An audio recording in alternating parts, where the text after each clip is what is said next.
worker. Ninafanya kazi hapa kwa hii organization. Niko HIV positive pia nilikuwa hata saa hii. Na nilijua hali yangu 1999. Na vile nilijua kulikuwa kubaya kwa vile stigma ilikuwa hali ya juu sana. Kutengwa na watu, kusemwa kwa kijiji mzima. Lakini sasa nikakuwa mgonjwa na kukuwa na dawa. Sasa ilikuwa ninapelekwa kutoka kwa hospitali moja mpaka nyingine. Kufikia 2005 bwana yangu akaaga. Sasa vile bwana aliaga, nikakuwa stranded kwa nyumba.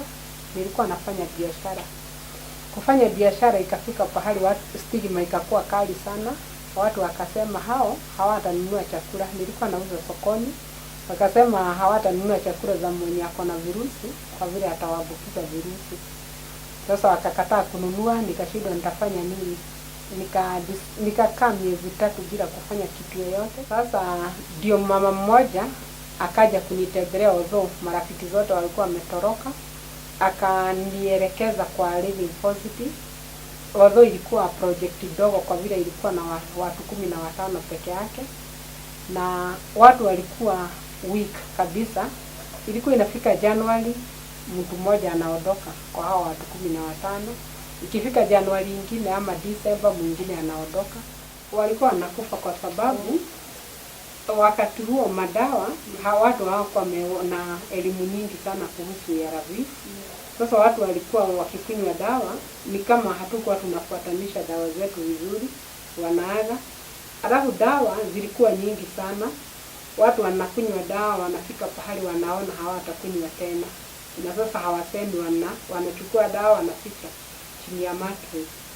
Na sasa sisi wakati wameaga ndio tulikuwa tunaenda kuwatoa kwa nyumba, ndio tunapata hizo dawa zenye wamekuwa wameficha chini ya mattress. Sasa nadhani hiyo ndio inafanya wanaaga. Mimi naitwa Elizabeth Wanderi. Nilijua hapa 2010. Wakati huo nilikuwa na watoto, nilizalia watoto mwaka na mwaka. Na nikawa na shida nyingi. Juu huyo wa pili nilimzaa kama ninajijua.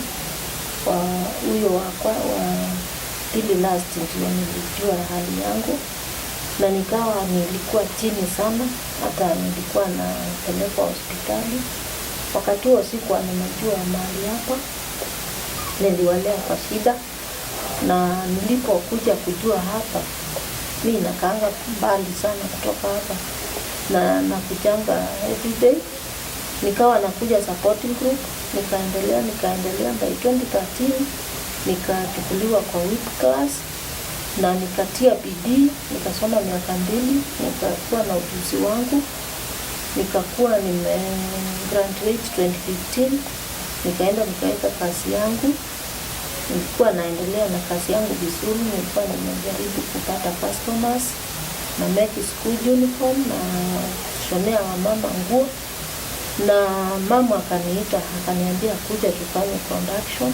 Ninaona mama kama amekuwa mzazi kuliko hata mzazi wangu juu. Kama mimi nimesoma, nimefika form 4 na sikupata kozi yoyote. Na hapo amenifikisha, na mshukuru Mungu. Na nikisema Mungu ambariki na amzidishie miaka aweze kusaidia wengi. Mary Wanderi and the founder for Living Positive Kenya.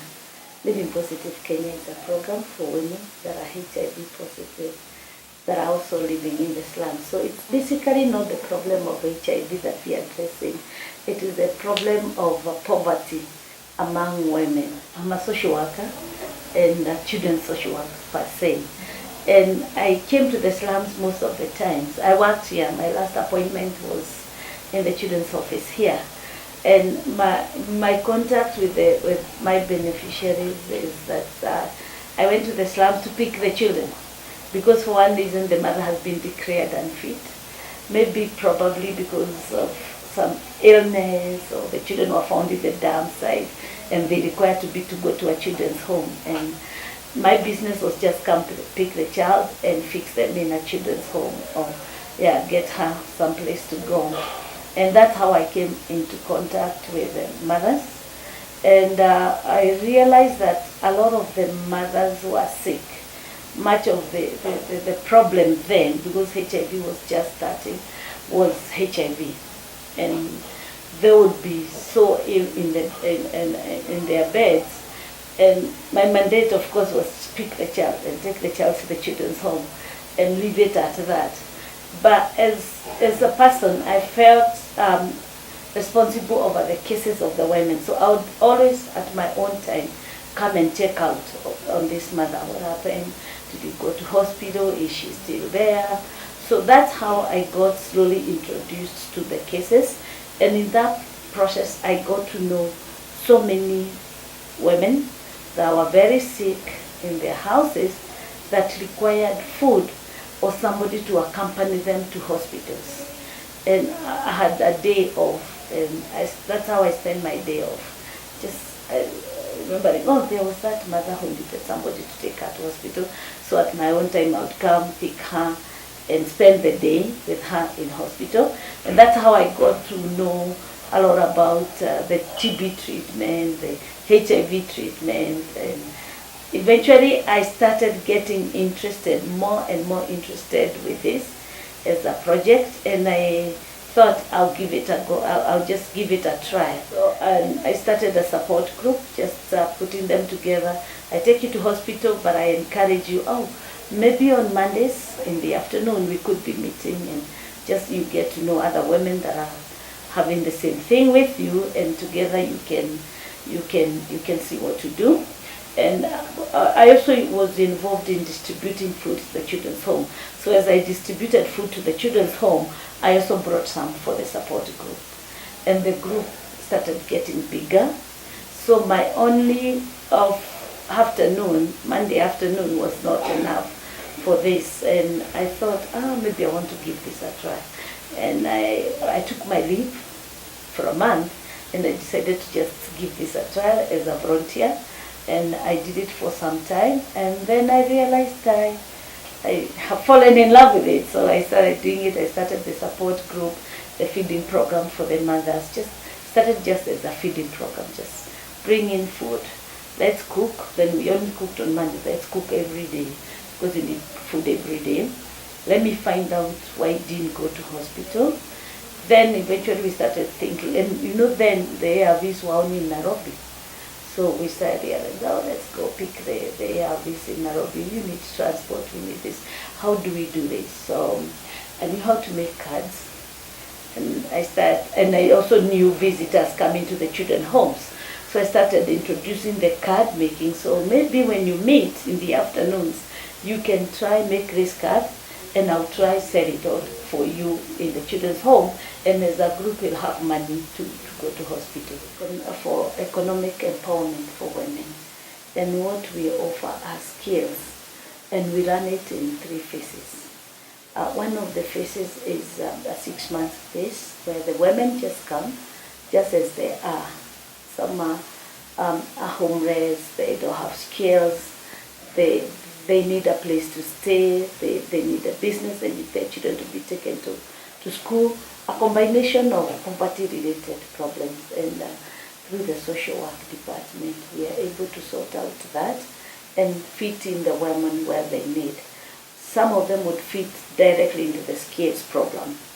Others would fit into the HIV interventions project, where it is counseling that is required. They need more of a support group. They need to go to hospital. They need a number of basics. But some of them will just fit into the WIC program, where they can start skills immediately. And once we sort out and all they need is skills, we give them 6 months to learn different skills. One of the skills we offer here is tailoring. They do candle making. They do mosquito nets productions. They do crafts, beadwork.